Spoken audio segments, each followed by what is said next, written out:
Hoje, 25 de julho de 2008, houve um debate na CBN, presidido pelo jornalista conhecido e respeitadíssimo Heródoto Barbeiro, entre o presidente do Conselho Federal da Ordem, César Brito, e outro Brito, eminente magistrado, presidente da Associação dos Juízes Federais. O debate era sobre o projeto de lei 36/2006, dando nova redação ao artigo 7º do Estatuto da Advocacia e inviolabilidade do escritório, que já é tal inviolabilidade preservada na lei que rege a ordem dos advogados do Brasil e o comportamento dos seus filiados.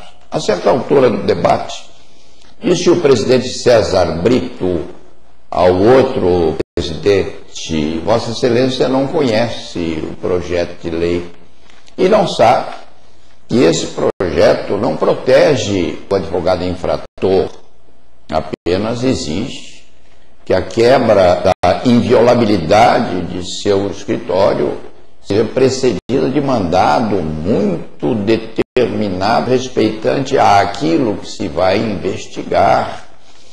Porque é preciso, o eminente presidente da JUF, que o juiz imprudente, que o juiz atrabiliário, que o magistrado desrespeitoso pague também por um comportamento dolosamente destinado a impedir que o advogado, em muitas circunstâncias, possa defender eficazmente o seu cliente.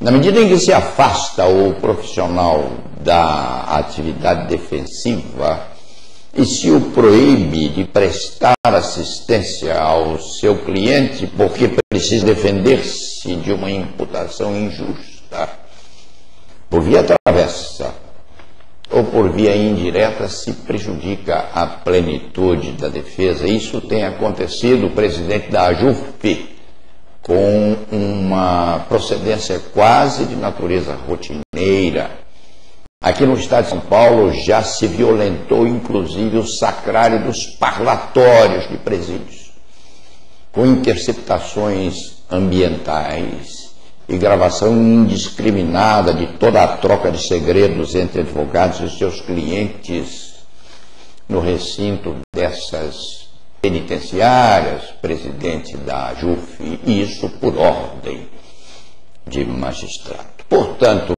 esse projeto não tem coisa alguma de extraordinária ou de extravagante, apenas preserva a plenitude da defesa e a intocabilidade dos escritórios de advogado quando o advogado, evidentemente, não for ou não é submetido a uma investigação determinada legitimamente sobre o seu comportamento profissional. É só isso. É quase a repetição daquilo que já está plantado no Estatuto da OAB. Ilustre juiz federal, presidente da JUF, Vossa Excelência precisa ler esse projeto direito. E não se entende por que esse receio, por que esse medo de que as portas dos escritórios de advocacia, principalmente dos advogados criminais, sejam fechadas a investidas atrabiliárias. Nesse momento, ou nesse sentido, Vossa Excelência faz dança ou baila com o ministro Tarso Genro. Nós, advogados criminais, eminente presidente da JUF, carregamos, evidentemente, centenas de segredos, uns meritórios, outros não, mas todos eles incrustados na consciência, na mente dos velhos padres, que sabem tudo, conhecem tudo, já viram tudo.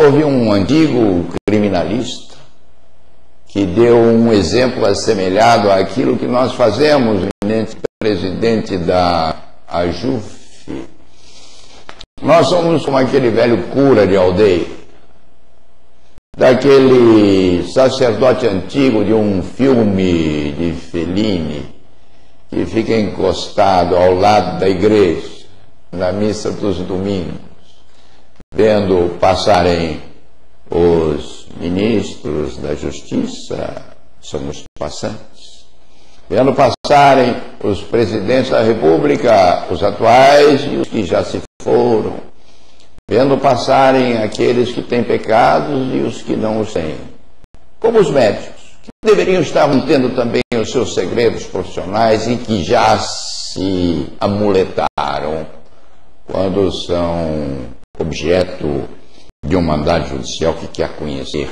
o segredo dos seus consultórios. Isso não acontecia há 30 anos atrás. Ministro Tarso Genro, ou presidente da AJUF. Há casos, houve habeas corpus concedidos no Supremo Tribunal Federal 30 anos atrás a um médico que não quis expor paciente sua a um procedimento investigatório por infração em tese praticada por ato de secundação pública.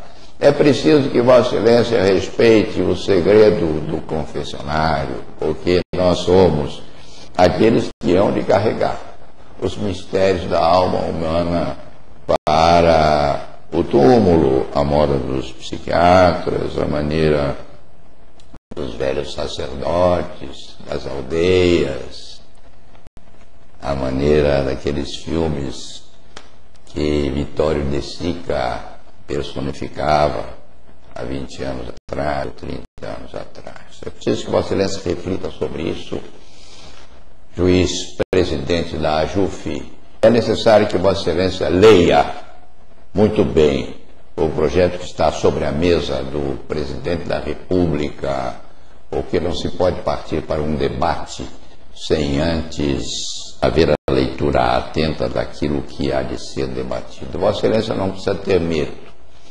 O ministro Tarso Genro não precisa ter pavor dos segredos mantidos pelos criminalistas, porque esses segredos são deles, criminalistas. E aqueles que se deixam levar pelo convite à criminalidade, aqueles advogados que o sejam, aqueles ministros da Justiça, inclusive, que já passaram por nós há muitos anos, que conspurcaram a própria necessidade da manutenção da dignidade do cidadão brasileiro, aqueles que conspurcarem a beca, a toga, a bata, o capelo, o próprio cetro e presidente da República, aqueles que sejam investigados com mandado judicial advindo da autoridade competente e respondendo ao magistrado por aquilo que fizer, à custa de imprudência, à custa do sensacionalismo, à custa, inclusive, de não metabolizar a necessidade de respeitar a intocabilidade da beca. E ponto final.